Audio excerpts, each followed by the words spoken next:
प्रभु यीशु मसीह के नाम में आपको अनुग्रह, शांति और आशीष मिले। एक पुरानी कहानी है, शायद कई सालों पहले, कुछ सैकड़ों साल पहले, जब घड़ियां और क्लॉक्स इतने जाने माने नहीं थे और जो घड़ी थी, बड़ी बड़ी घड़ियां ही बनाई गई थी। जैसे वो घंटाघर होता है, क्लॉक टावर होता है, हम हमारे कुछ शहरों में देखते हैं। तो इस प्रकार से बड़ी धातु की धातु से बजने वाली घड़ियां की शुरुआत हुई थी। तो किसी पुराने समय के यूरोप के राज्य में एक बहुत बड़ा क्लॉक टावर बना, घंटा घर बना, कि हर घंटे पे, हर घड़ी पे जोर जोर से घंटा बजे, बेल बजे और लोगों को टाइम का एहसास रहे। तो ये एक बहुत बड़ा जाना माना घड़ियों का आर्किटेक्ट था जिसने ये काम किया था। नाम मैं नहीं जानता। और उसने ये घड़ी ऐसे बनाई थी कि जब पूरी मैकेनिकल थी, क्योंकि उस समय इलेक्ट्रॉनिक्स, डिजिटल टेक्नोलॉजी थी ही नहीं, तो पूरी तौर से मैकेनिकल चीज बनाई थी उसने। और उसने इस तरह से बनाया था कि एक तो घड़ी थी जो घड़ी के हाथ थे जो चलते रहते थे, और जैसे एक घंटा पूरा होता था तो एक बहुत बड़ा तांबे का, ब्रॉन्ज का बहुत बड़ा एक घंटा था। और इतना बड़ा था वो कि उसमें एक तौर से जब मानो कि 2 बजे या 3 बजे हैं या 4 बजे हैं, तो एक तांबे की आकृति ऊपर चल के आती थी, स्लाइड होके आती थी, जैसे लिफ्ट चलती है। और ठीक उस घड़ी पर, उस घंटे पर जब टाइम 2 बजता था या 3 बजता था या 4 बजता था, तो एक हथौड़े से वो घंटे को तांबे पे मारता था और बहुत जोर से आवाज आती थी। उस पूरे नगर में, मतलब काफी हद तक वो सुनाई देती थी। तो ये उसने एक स्पेशल डिजाइन बनाया था। अब जब ये घंटा बन रहा था, पीतल का, मैंने तांबे कहा, सॉरी, पीतल का, तो इसको एकदम ऐसा बनाना था कि उसकी आवाज सबसे ज्यादा आए, है ना। यानी अगर उसके पीतल में कोई भी इम्प्योरिटी रह जाएगी तो वो साउंड की जो इंटेंसिटी है वो कम हो जाती है, जिसको मैकेनिकल इंजीनियरिंग भाषा में डैम्पिंग कहते हैं, है ना। मानिए कि कोई स्टील का ग्लास रखा हुआ है और आप उसको किसी लोहे के पतले से डंडे से मारते हो तो कैसे आवाज आती है ना। लेकिन अगर उसी स्टील के ग्लास में पानी होता है और आप मारते हो तो आवाज थोड़ी सी काफी धीमी हो जाती है, क्योंकि उसके अंदर अब ऐसा मटेरियल है जिसने उस स्टील को डैम्प कर दिया। तो इसको यह ध्यान रखना था कि इसके पीतल के घंटे में कोई भी डैम्पिंग ना आने पाए, जिससे आवाज की इंटेंसिटी कम हो जाए। तो जब इसका मोल्ड बन रहा था, क्योंकि ये पूरा पीतल उबाला जाता है, लिक्विड किया जाता है और फिर एक मोल्ड में उसको उंडेला जाता है कि घंटे का शेप ले। बहुत समय पहले की बात है, टेक्नोलॉजी इतनी थी नहीं, मतलब आज के बराबरी में। तो जब ये काम हो रहा था, जब पीतल लिक्विड हो गया था, तो किसी एक वर्कर ने कुछ गलती कर दी जिसके कारण पूरा ये प्रोसेस खराब हो जाता। तो इस आर्किटेक्ट को इतना गुस्सा आया कि पास में पड़े हुए हथौड़ा लेके उसने उसके सिर पे मारा। और वो लेबर व्यक्ति जो था, वर्कमैन था, मजदूर वो मर गया। मर तो गया ही, लेकिन उसकी खोपड़ी का थोड़ा सा टुकड़ा,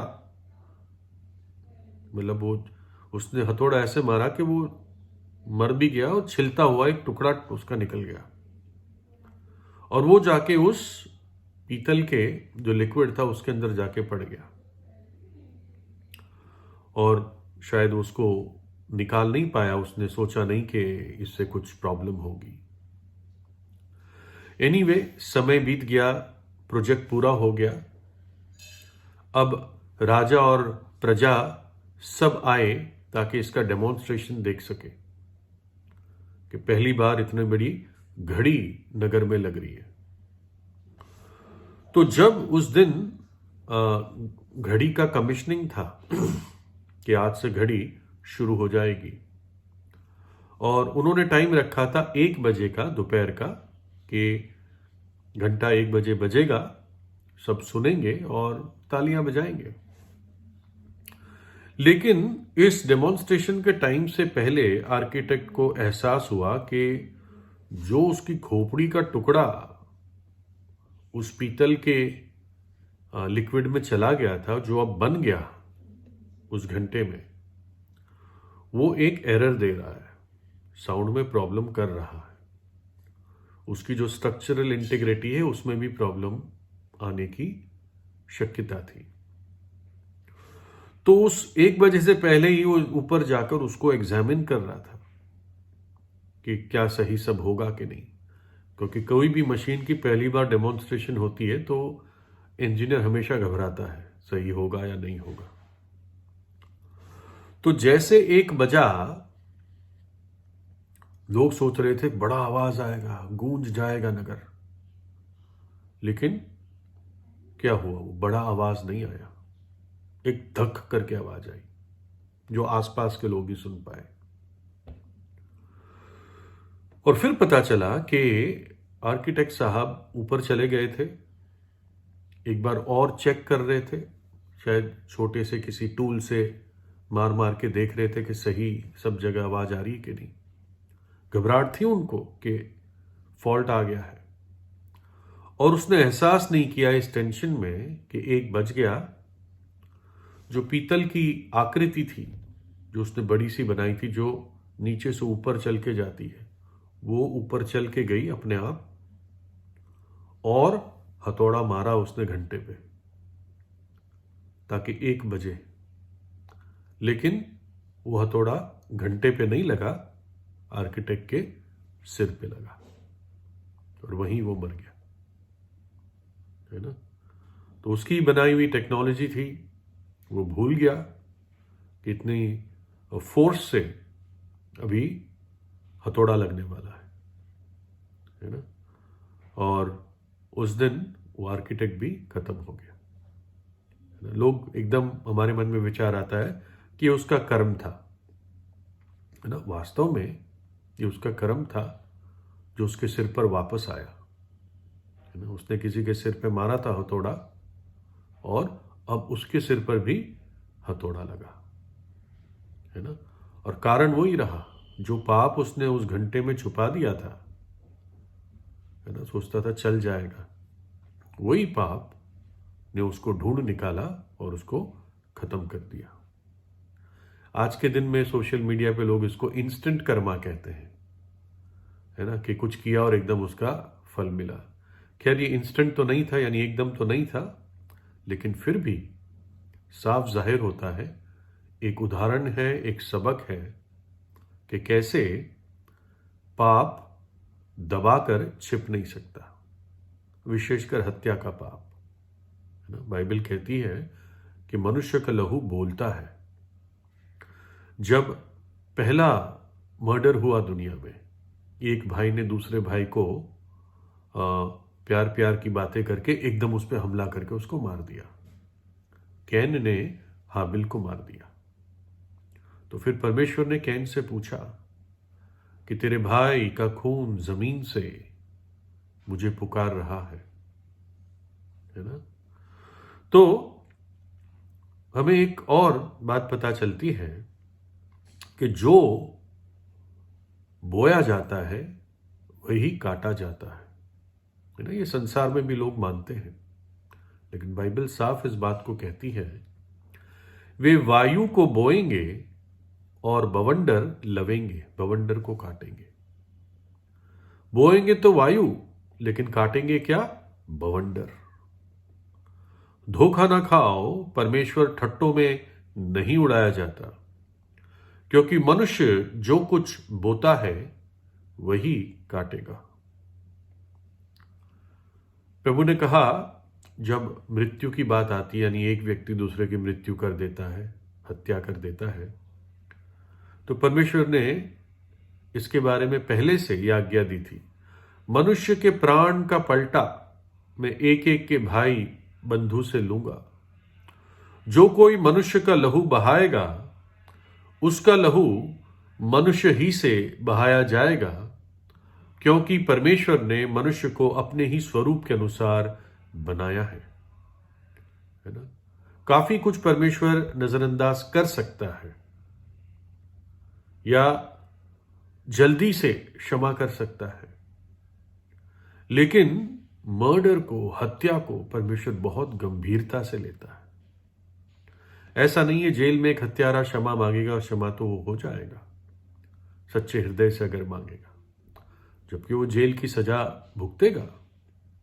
लेकिन फिर भी जब हत्याएं होती है तो परमेश्वर इस बात को बहुत गंभीरता से लेता है। कारण खुद कहता है, क्योंकि परमेश्वर ने मनुष्य को अपनी समानता में बनाया है ना। यानी परमेश्वर एक व्यक्ति की हत्या हो जाती है, उस बात को नहीं भूलता है ना। परमेश्वर जो बच्चे मां की कोख में मार दिए जाते हैं गर्भपात के द्वारा, एबॉर्शन के द्वारा, परमेश्वर उसको भी नहीं भूल सकता है ना। जो दया रहित मां बाप होते हैं, जो इस बात को एक सिर्फ खेल समझते हैं, उनको परमेश्वर भूलेगा नहीं है ना। जो इस बात को सोचते हैं कि हमने खाया पिया और मुंह पोंछ लिया, किसी को नहीं पता चला, परमेश्वर जानता है ना। और ये भी एक हत्या है। जो बच्चा बोल नहीं सकता, उसको काट काट कर उसकी हत्या की जाती है। एक जनरल प्रिंसिपल, एक जनरल सिद्धांत, आम सिद्धांत यह है कि पाप का हमेशा एक रिएक्शन होता है ना। पाप हमेशा मजदूरी कमाता है, और वो मजदूरी क्या है? मृत्यु है। एक व्यवस्था है जिसको बाइबल कहती है पाप और मृत्यु की व्यवस्था। जो प्राण पाप करता है वो मरेगा, और वो मरना क्या है? नरक की आग में जाना, जो पापों की सजा है। लेकिन प्रभु यीशु मसीह इस जगत में आया हमें उस पाप और मृत्यु की व्यवस्था से आजाद करने के लिए। अनंत जीवन का वरदान लेकर वो इस धरती पर आया, कुंवारी के जरिए जन्म लिया, और हमारे समान उसने रूप धारण किया, जबकि पाप रहित था पूरी तौर से है ना। हम जन्म से पापी हैं, क्योंकि ऐसे हमारे पूर्वज हो गए थे, लेकिन प्रभु यीशु मसीह कुंवारी के द्वारा जन्म लिया, इसलिए वो संपूर्ण रीति से पाप रहित था, क्योंकि पाप रहित बलिदान ही परमेश्वर ग्रहण करता है। इसलिए उसने अपना स्वयं का बलिदान कलवरी के क्रूस पर दे दिया। जो सजा हमारे पापों की थी वो प्रभु यीशु मसीह ने अपने ऊपर उठा ली है ना। पाप और मृत्यु की व्यवस्था को उसने अपने ऊपर पूरा किया।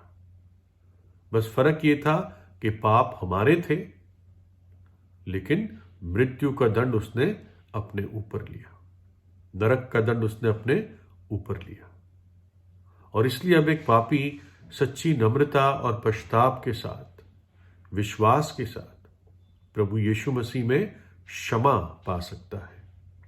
प्रभु यीशु का लहू हमें सब पापों से शुद्ध करता है। कोई भी ऐसा पाप नहीं है जो परमेश्वर क्षमा नहीं कर सकता। अगर एक पापी पश्चाताप और विश्वास के साथ उसके पास आता है ना, तो घड़ी का समय जा रहा है ना।